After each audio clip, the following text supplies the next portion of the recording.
कि उसको क्या करना है, नेट। नेट का वर्ड का मतलब, नेट के वर्ड का मतलब है कि जब आप किसी टोटल में से कुछ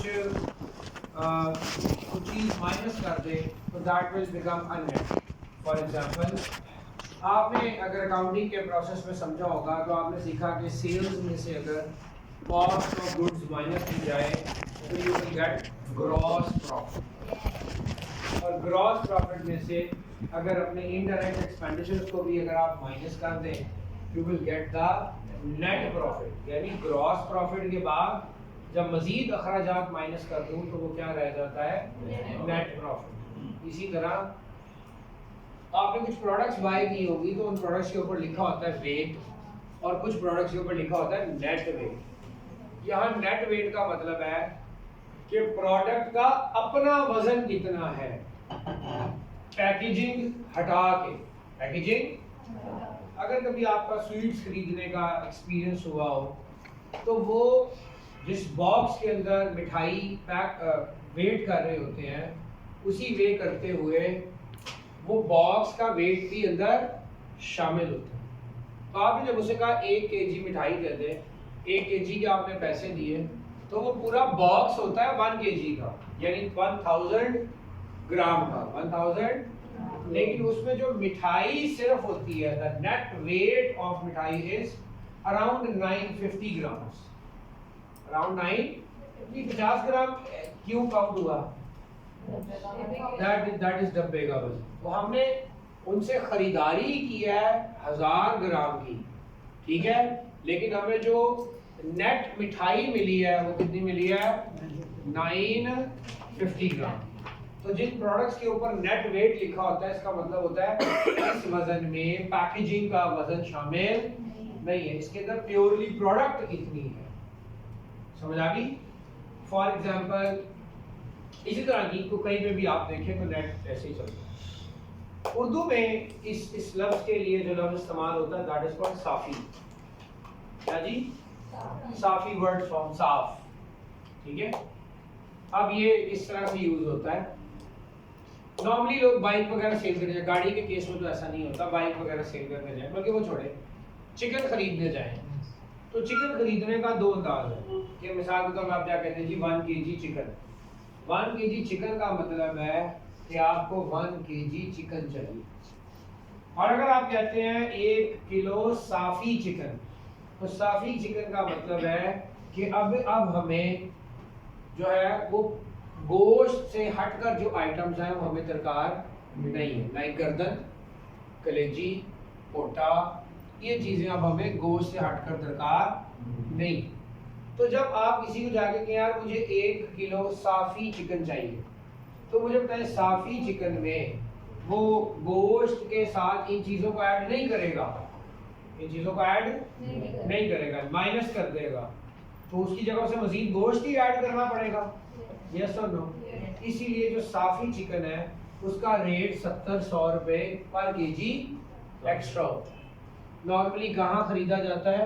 हम घरों में तो जैसा मर्जी चिकन बनाए, आपस में खाना है कुछ मैनेज कर लेती हैं हमारी अम्माएं कि अच्छा कलेजी को ऐसे तवे पर भून के, किसी बच्चे को शौक है उसने खा लिया, ठीक है, शौक होता है, हर बंदा अपना अपने हिसाब से खा रहा होता है।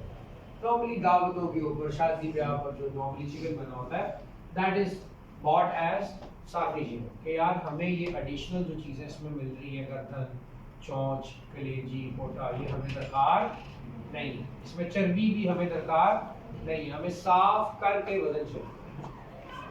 तो ये सारी स्टोरी का मतलब ये हुआ, आगे होमवर्क चेक करवा लो। ये सारी स्टोरी का मतलब ये बना कि नेट का मतलब है असल में से कुछ माइनस करना। क्लियर है जी? अब असल और कुछ में से क्या माइनस होना है वो मैं एनपीवी का भी फॉर्मूला आपके सामने लिखता हूँ, फिर हम एक्सप्लेन करते हैं कि वो क्या है।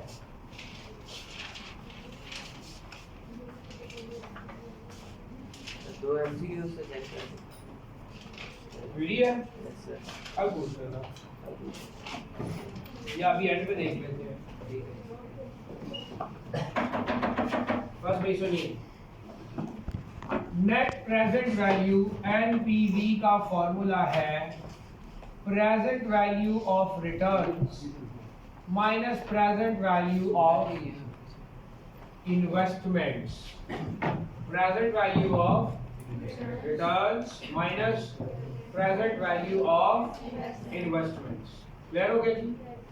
इसके लिए शायद आपको कहीं और कहीं देखने को मिले तो मैं लिखा नजर आएगा present value of inflows minus present value of outflows. अब ये क्या चीज है? इन्वेस्टमेंट, वो पैसा जो आपके हाथ से चला गया। रिटर्न्स, वो पैसा जो आपके हाथ में आएगा या आ रहा है। क्लियर हो गया जी? चूंकि रिटर्न्स आपके हाथ में आ रहे हैं so we call them inflows, और इन्वेस्टमेंट चूंकि हमारे हाथ से जा रही है so we call them outflows. बताइए कोई परेशानी? इजी सीन्स है? ओके।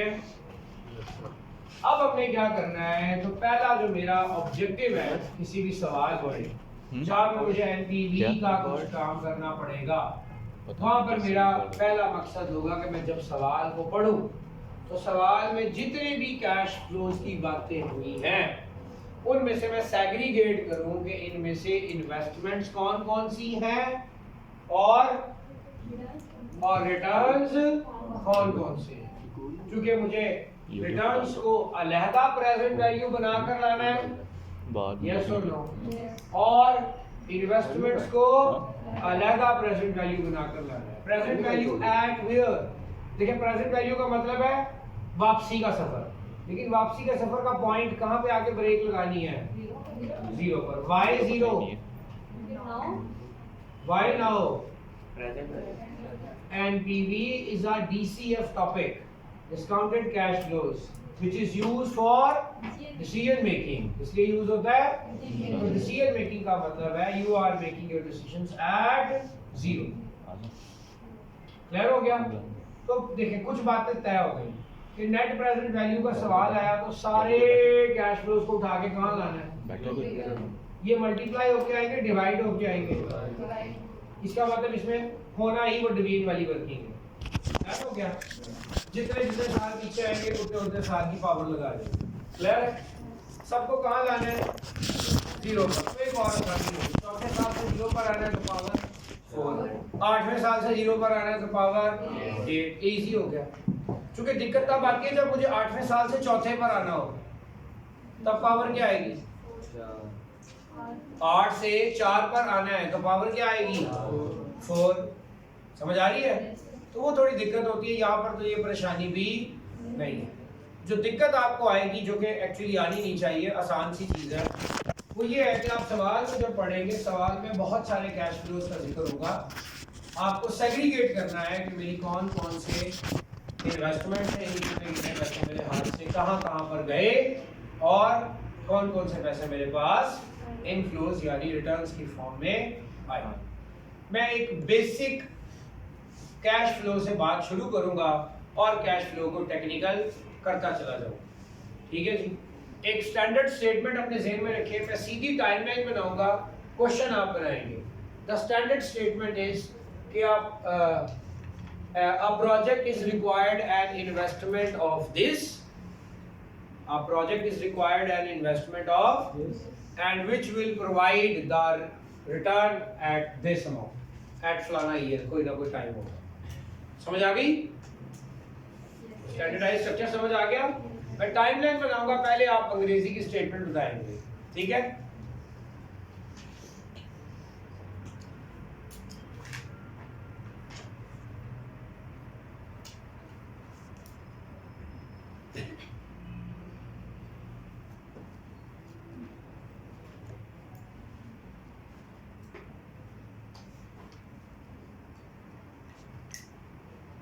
चलिए, अच्छा, ब्रैकेट में लिखे होने का मतलब है हमारे हाथ से चले गए, ओके, और पॉजिटिव में लिखे होने का मतलब है कि हमारे पास आ गया। जी बताइए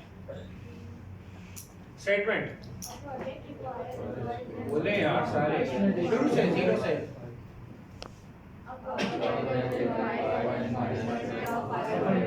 600 पूरा बोलो now a project required an investment of today या now आगे and the project will provide you a return of 600 on 4th year at 4% compounded annually। अभी चीजें compounded annually क्योंकि सवाल कॉम्प्लेक्स होता जाएगा अगर मैं एनुअल से सेमी एनुअल क्वार्टरली या मंथली में मूव कर जाऊँ, ठीक है। वो आहिस्ता आहिस्ता हम रेट में पंगे लेंगे। जी बताइए कोई इशू? अब रिक्वायरमेंट क्या है? Calculate the net present value, calculate the net present. सवाल में सेग्रीगेट करें कितनी इन्वेस्टमेंट्स हैं, तादाद कितनी है इन्वेस्टमेंट्स की? एक या दो? एक। कितने रुपए वाली? कहाँ पड़ी है? इसको छेड़ने की जरूरत पड़ेगी? क्यों बोला? ऑलरेडी जीरो पे है। कितने रिटर्न्स हैं? एक। कितने रुपए वाले? कहाँ पड़े हैं? और इसको जीरो पर लाने की जरूरत पड़ेगी? कैसे? डिवाइड में फैक्टर क्या लगाएंगे बताएं? 1 + 4% रेज़ टू पावर 4। क्लियर हो गया? आपका एनपीवी सॉल्व हो गया। एनपीवी, अच्छा ये मेरी बात सुनिए, कैलकुलेटर पे आने की फौरी जरूरत नहीं होती, हो जाएगा। हमारे लिए प्रायोरिटी किस चीज की है कि हम ये पहले एक्सप्रेशन बनाना सीख लें। ये करेक्ट बन गई ना तो यकीन करें कैलकुलेटर किसी से मांग के भी काम हो जाएगा। Got it? तो वो इतना जरूरी नहीं है, जरूरी है कि पहले आप एक्सप्रेशन बनाओ उसके बाद सॉल्व कर लें। जी बताएं, सबसे पहले प्रेजेंट वैल्यू ऑफ रिटर्न बताएं। कोई रिटर्न है? बोलो यार, कहाँ पड़ा है? कहाँ लेके आना है? कैसे आएगा? 600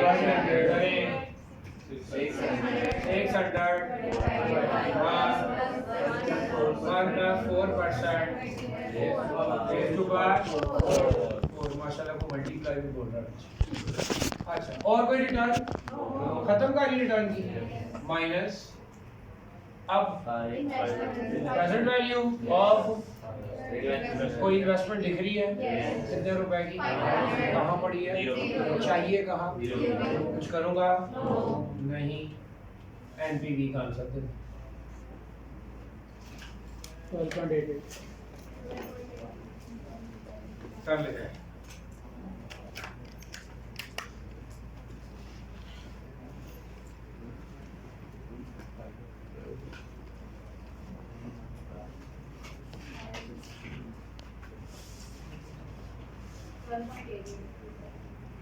हाँ जी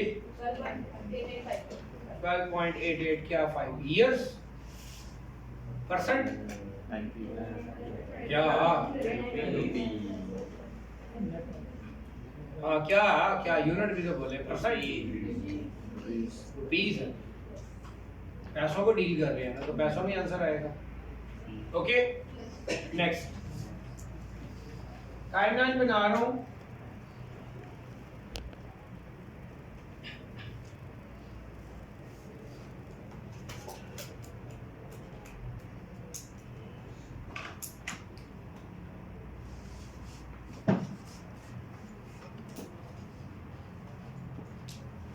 मैंने किसी को ट्रॉफी नहीं दे देनी जो कैलकुलेटर में टक टक टक टक लग गया हो। सवाल पे पहले गौर करें। स्टेटमेंट बनाए सवाल की।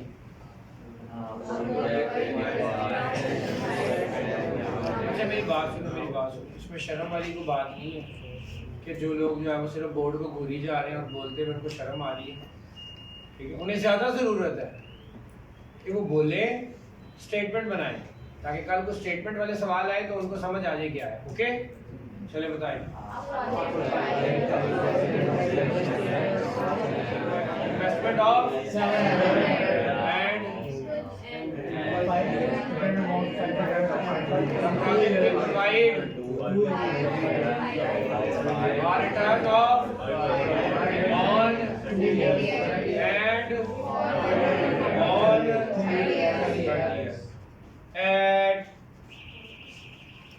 at 6% compounded and what is the NP बताइए एक्सप्रेशन बनवाइए जी हाँ जी 500 divided by 6% raised to power 2 plus अभी और कोई रिटर्न बाकी है जी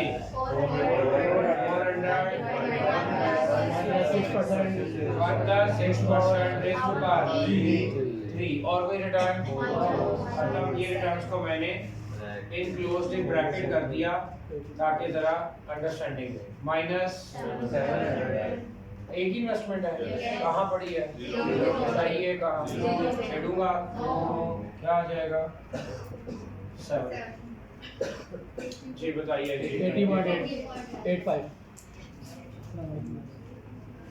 80.8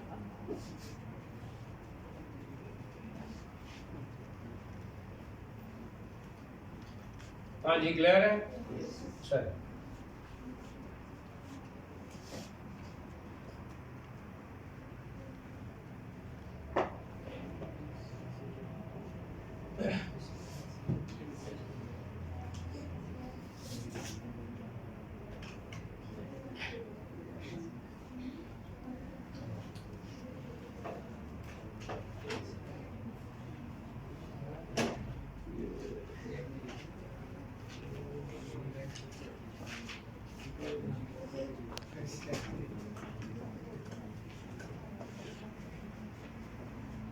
जी सवाल शुरू करें बनाए project required an investment to investment कौन कौन सी 800 now and 800 now and 500 2 years from now आज से 2 साल बाद सही है आगे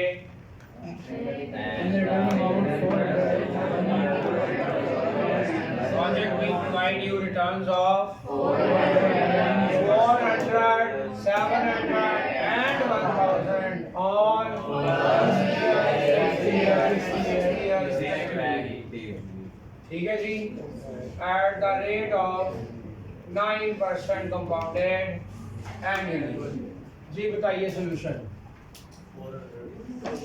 जी रिटर्न शुरू करें पहला रिटर्न 400 मल्टीप्लाई डिवाइड कीजिए हाँ 9% रेज टू पावर 1 प्लस और कोई रिटर्न है जी 700 रेज टू पावर 5 और कोई जी 1000 हाँ जी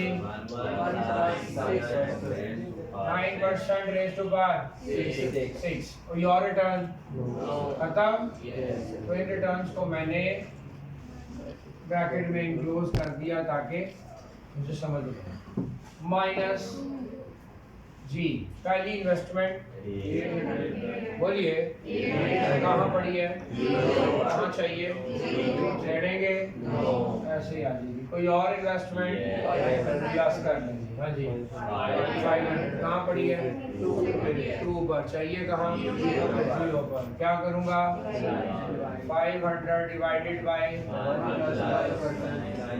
9% टू 2 जी आंसर दे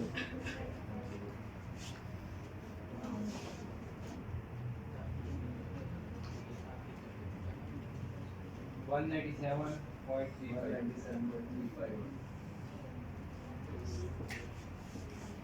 हाँ जी यहाँ तक मसला तो बोलो ओके रेट चेंज हो सकता है करने लगो यार अभी तो आप देख नहीं रहे मैंने सादा किया रिटर्न्स एक से ज्यादा किए रिटर्न्स और ज्यादा किए और साथ ही इन्वेस्टमेंट भी चेंज कर दी अभी देखते जाए अगला टाइमलाइन पढ़ें और फिर बताएं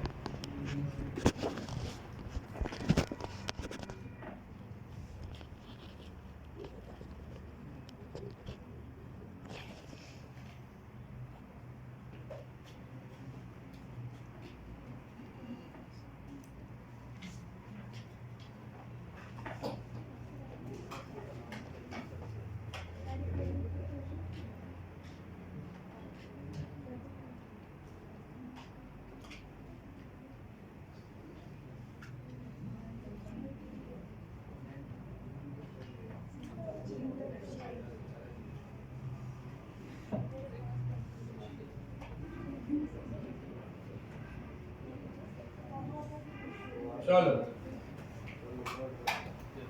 शुरू करो।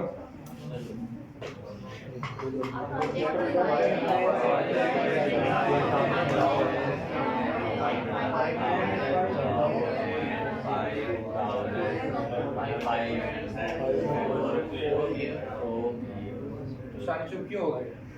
पढ़ लिया? आपने पूरा पढ़ा? नहीं तो चुप क्यों? आवाज तो नहीं आ रही मुझे। आपने पीछे वाली बाजी आपके साथ वाली बाजी चुप रहो यार, खामोश। शुरू करें। सिर्फ आप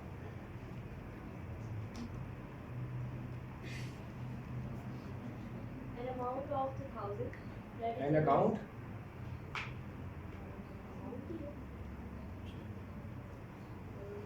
तीन मसाला कर लिया सब। और हमारा कॉन्टेस्ट था आप प्रोजेक्ट रिक्वायर्ड एंड इन्वेस्टमेंट, यहाँ से बात शुरू थी। एन अकाउंट पता नहीं कितों आ गया जी। चलो खैर, हाँ जी चलो। And project required investment of the following from now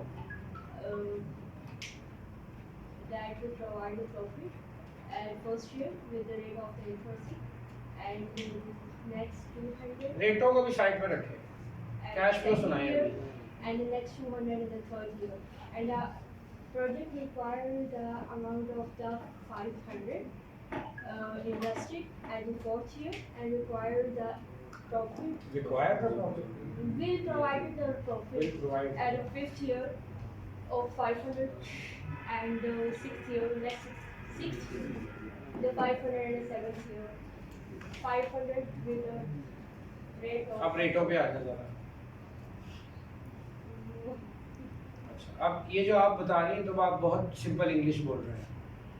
अब इसी अंग्रेजी में से कुछ चीज़ों को वो कॉमन करेगा, क्रिस्प बनाएगा और क्या कहेगा, a project required an investment of 1500। फौरी कंफ्यूजन आ जाएगी। A project is required an investment of out of which 1000 now and the remaining on the fourth year. आप समझ आई? अब ये रिमेनिंग 500 आपने खुद ही रखना है। बात समझ आई कि प्रोजेक्ट ने 1500 रुपया रिक्वायर किया है इन्वेस्टमेंट में, जिसमें से 1000 now and the remaining in, अभी आपने खुद ही मैनेज करके रख दी इन्वेस्टमेंट।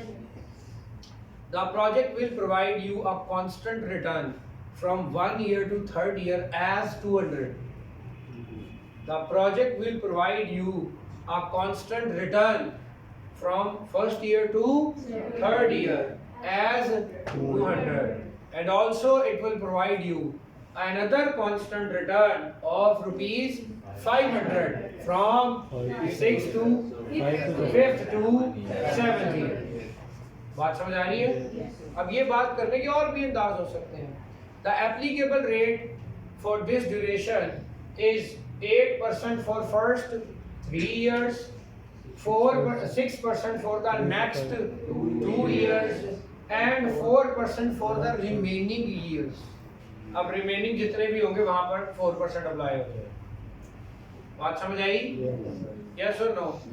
तो खाली सादा पे ना रहे, थोड़ा टेक्निकली भी देख लें कि लाजमी नहीं है कि वो एक कैश फ्लो ऐसे ऐसे ऐसे करके बताए। उसने कहा जी 1500 की इन्वेस्टमेंट चाहिए। पहली कंफ्यूजन आई, हमें लगा 1500 की इन्वेस्टमेंट है। साथ ही कहता है out of which 1000 invested now and the remaining will be invested on the fourth year. तो जी 1500 ऐसे एडजस्ट हो गया। समझ आ गई? And you will get an equal return of rupees 200 for 1 to 3rd year and an equal return of 500 from 5th to 7th year। पूरा cash flow define हो गया। फिर 3 रेट्स डिफाइन हो गए। क्लियर है?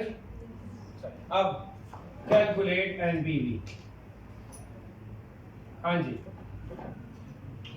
सबसे पहले रिटर्न, पहला रिटर्न क्या करूं? आगे 8% रेशियो प्लस दूसरा 200 जे 8% ratio bar 2 plus 200 divided by 1 plus 8% raised to power 3। और कोई रिटर्न है? चलिए वो बताएं। Plus 500 divided by 1 plus 6%। यहाँ से वापस जा रहे हैं। Okay 1 plus 6% raise to power 5 साल ही 2 तक ये रेट अप्लाई होगा ना जी। 2 आगे multiply 1 plus 8% raise to power 3 चला गया 5 साल।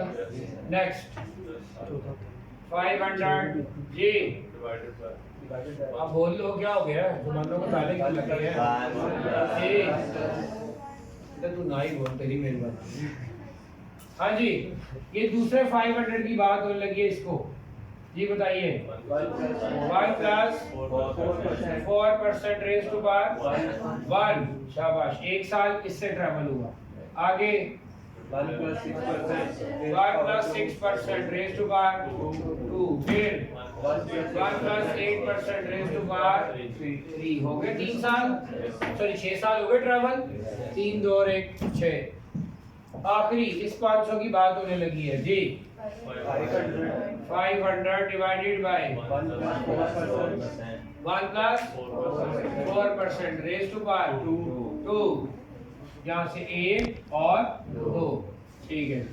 आगे 1 प्लस 6% रेज़ टू पावर 2। फिर 1 प्लस 8% रेज़ टू पावर 3 जी। रिटर्न्स खत्म हो गए आपके। ये आपके सारे हो गए रिटर्न्स। ये आपके सारे क्या हो गए? रिटर्न्स। माइनस जी इन्वेस्टमेंट शुरू करते हैं जी। इन्वेस्टमेंट पहली 1000 रुपए की कहाँ पड़ी है? कहाँ लेकर जानी है? जोड़ेंगे नहीं। प्लस कोई और इन्वेस्टमेंट 500 की। चले जी क्या करूँगा? Divided by 1 plus 6% raise to power 1। फिर 1 रेज़ टू पावर 3। सॉल्व करें फिर भी आ जाए। अब इतना लंबा कैलकुलेटर पे ऐसे टाइप नहीं होना था, इसलिए बार बार कहता हूँ एक्सप्रेशन पहले बनाएं। तो ये थोड़ा थोड़ा करके सॉल्व करते रहे आप। 47.992। चलिए क्रॉस चेक कर लेते हैं अभी। और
हाँ जी 188.75।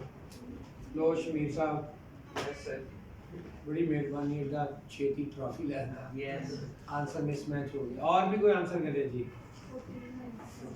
1400 मेरा ठीक है। पता नहीं बेटे 188.75। चेक कर लेते हैं बाकी लोगों को क्या आते हैं आंसर। आपका क्या?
हाँ जी, हो गया।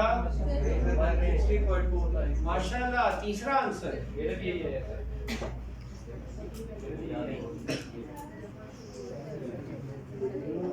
मेरा तो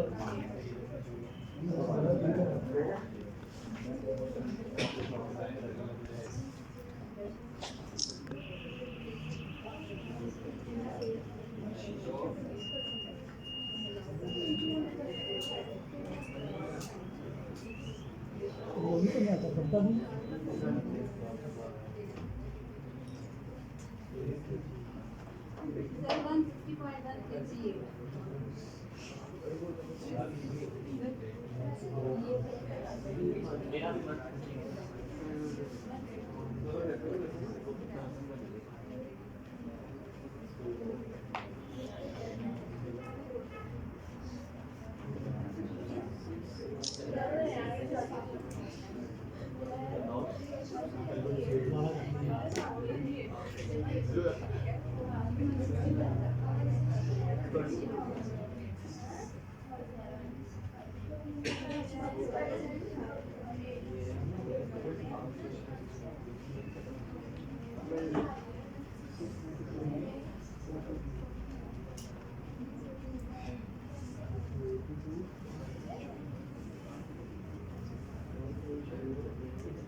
ये 3-4 लोगों का इसके करीब आया। 160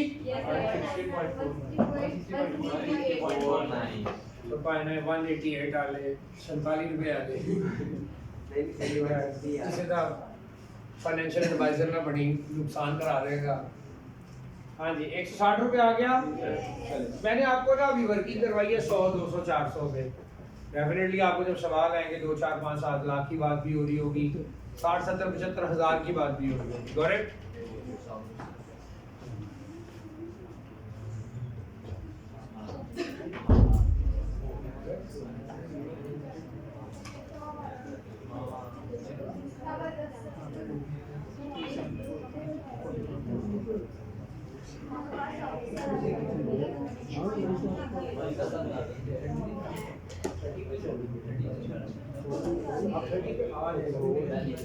मेरा माइंड अप हुआ।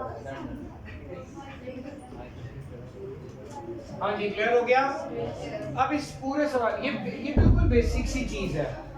हेलो, ये बिल्कुल बेसिक सा फॉर्मूला है, आपको एक्स्ट्रा कुछ नहीं करना। You need to have only two thoughts. Number one कि आपके रिटर्न्स कौन कौन से हैं और इन्वेस्टमेंट कौन कौन सी है, एंड नंबर टू वो कहाँ कहाँ पड़े हैं।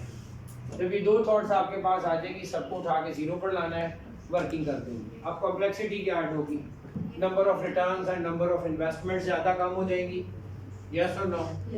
रेट्स जो हैं वो पूरे टाइम लाइन पर एक जैसा नहीं रहेगा, या अगर एक जैसा रहा, मैं कहूँ जी the rate for the whole time period is 8%, the rate for the whole time period is 8%, but हम तंग करने लगा हूँ, compounded semi-annually for first 3 years, compounded quarterly for the next 2 years, and compounded monthly for the last 3 years.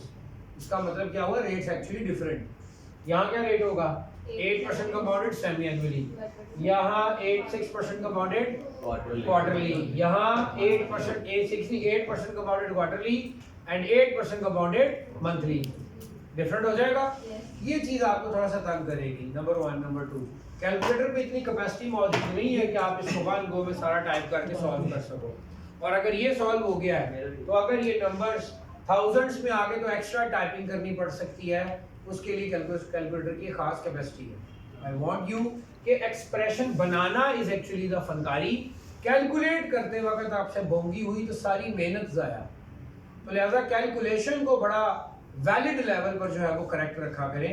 और क्या करना है, आप एक बार थोड़ी सी मेहनत कर लें, अगर इतना टेक्निकल एक्सप्रेशन बन गई है तो आप जान ना छुड़ाएं, अपने रजिस्टर पर इसको सॉल्व करके एक एक वैल्यू बनाकर लिख लें।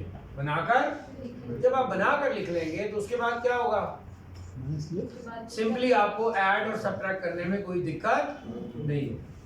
बात समझ आई, यस और नो?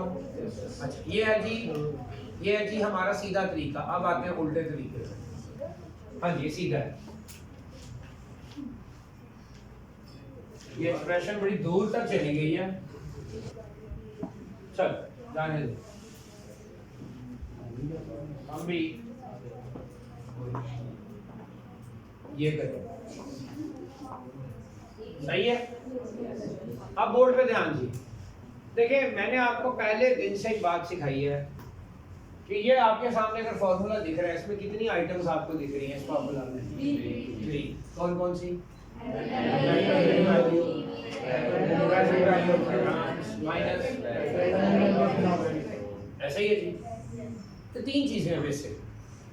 तो अभी तक जो आपका बिहेवियर रहा है वो क्या रहा है कि आपको रिटर्न्स भी दिए हुए थे, इन्वेस्टमेंट भी दी हुई थी, और आपसे क्या मांगी गई? अब एनपीवी आपको गिवन होगी, एनपीवी आपको, और आपसे कहा जाएगा कि यार इन्वेस्टमेंट बता दो या रिटर्न बता दो।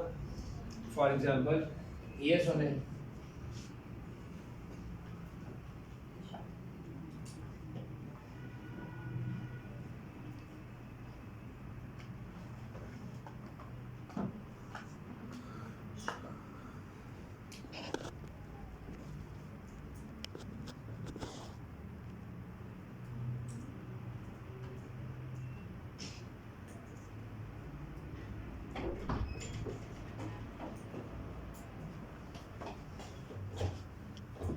हाँ जी, चले जी, चल सवाल पढ़े, बनाए सवाल।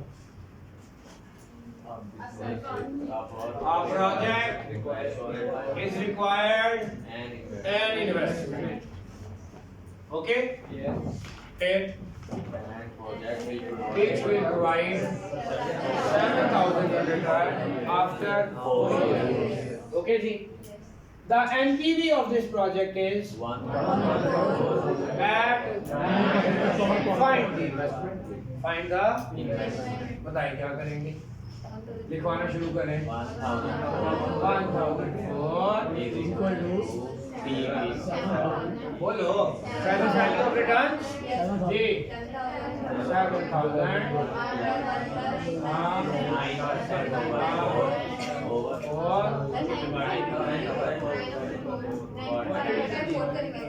अच्छा 9% divided by 4 4 into 4 आगे बोले नहीं पता सॉल्व कर लेंगे कोई मसला। अब इसी सवाल में तड़का डाल दूं, रिटर्न्स 2 3 दे दूं और बोल दे नहीं इसी में 2 3 रिटर्न्स दे दूं आपको कर ले चलो कर ही लो।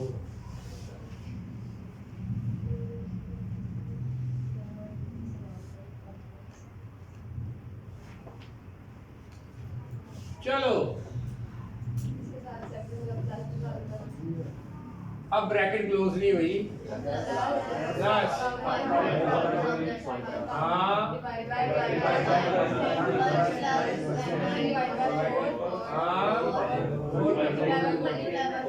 2 मल्टीप्लाई बाय बात कर दो ब्रैकेट क्लोज हाँ मसला वो बोलते नहीं पक्की बात है।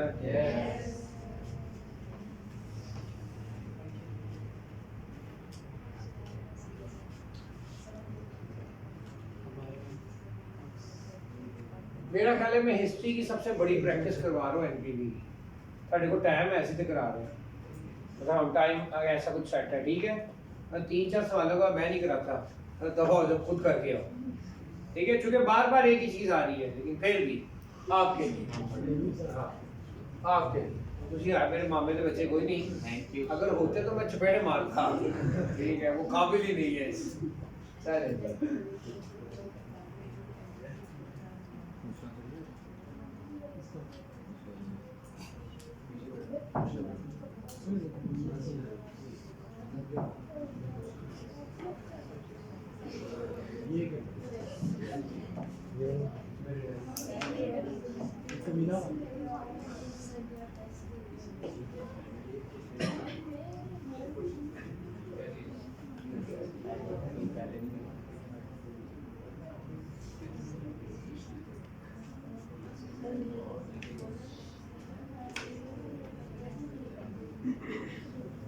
तबा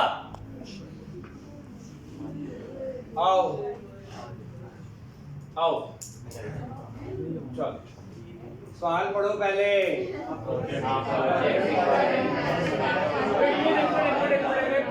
450 हाँ ठीक है ओके चलो 5,000 which will provide X return क्या गा रही है and which will provide a certain fixed return for the years।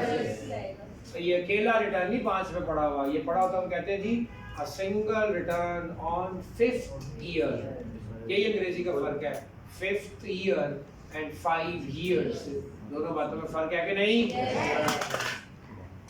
आगे चलो if the NPV is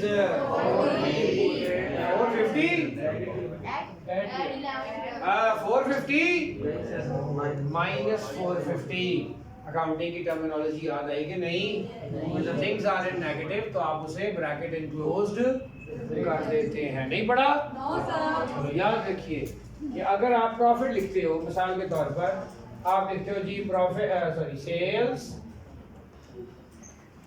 sales minus cost sales हुई 1000 रुपए की कॉस्ट आई थी 1100 भाई फायदा हुआ लॉस यहाँ लिखते हम प्रॉफिट और लॉस यही आया ना तो यहाँ लिखेंगे 100 ये ब्रैकेट में क्लोज करने का मतलब है -100 ताड़े हाथों पैसे गए ने बात समझ आई चल so the NPV is minus 450 at 11%।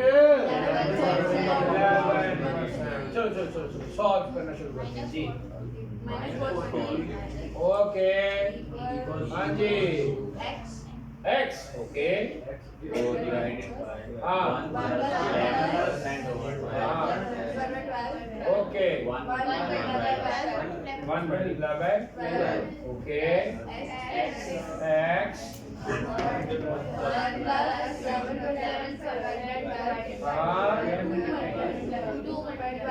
आगे अच्छा ऐसे हाँ 1 प्लस आगे over 12 raised to power ठीक है प्लस x हाँ जी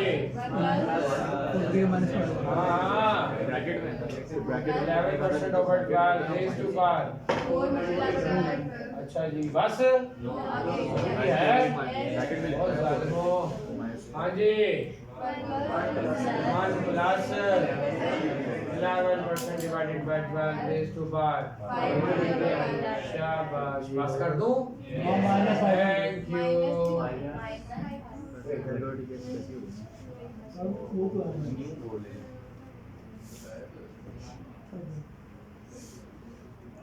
आगे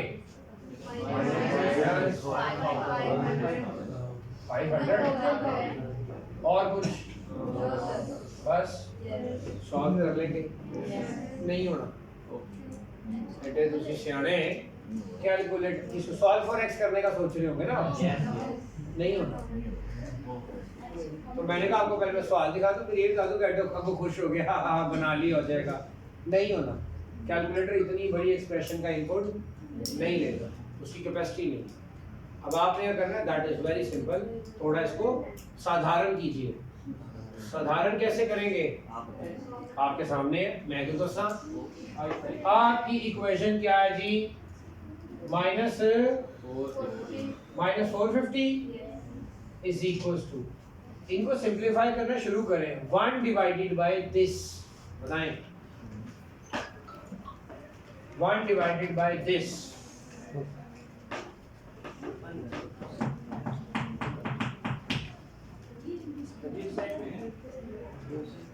सॉरी यार ये तो लिखा है तुझे ये नजर आ रहा है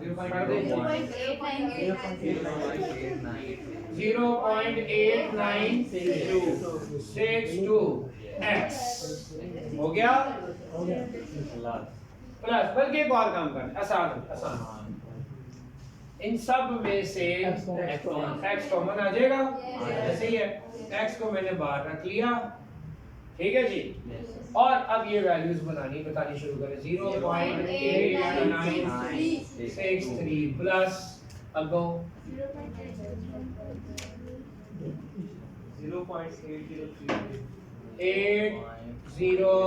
0.8033 प्लस यार ये करना है 0.7200 के बाद 0.7200 के बाद तो 01 कहो ना राउंड ऑफ किसने करना है मैंने बेटे मुदाड़े ये 0.6453 प्लस 1 2 3 4 एक रह गया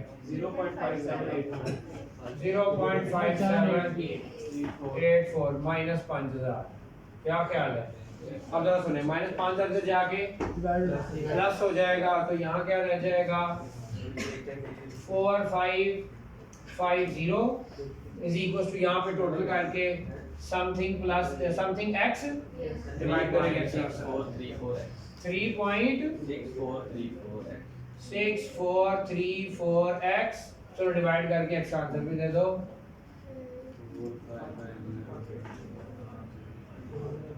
चलो चलो चलो चलो 1245.41 ये मिलेगा आपको 5 साल तक कांस्टेंट रिटर्न क्या है 1248 है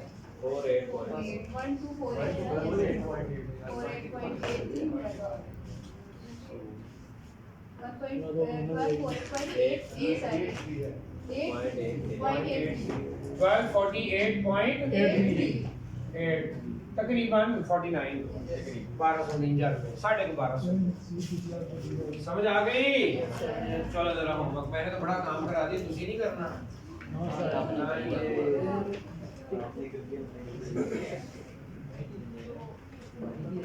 तो एंड पे किसी के फोन में कैम स्कैनर है Yes, sir. Yes, sir. यार इस बोर्ड की पिक्चर कैम स्कैनर से लो, चाहे 2 सेक्शन में ले लो, और फिर वो जब ऐसे फिल्टर मार के प्यारा सा कर देगा तो Yes, sir. 2 JPG मुझे व्हाट्सएप कर देना। फिल्टर को लगा के मैजिक कर दो। बेटा वो ऑटो फिल्टर लगाते हैं ना, उसको रीडेबल फॉर्म जरा ले आते हैं। मैजिक कर दो। हाँ मैजिक। अच्छा ये पैक बुक बुक दे।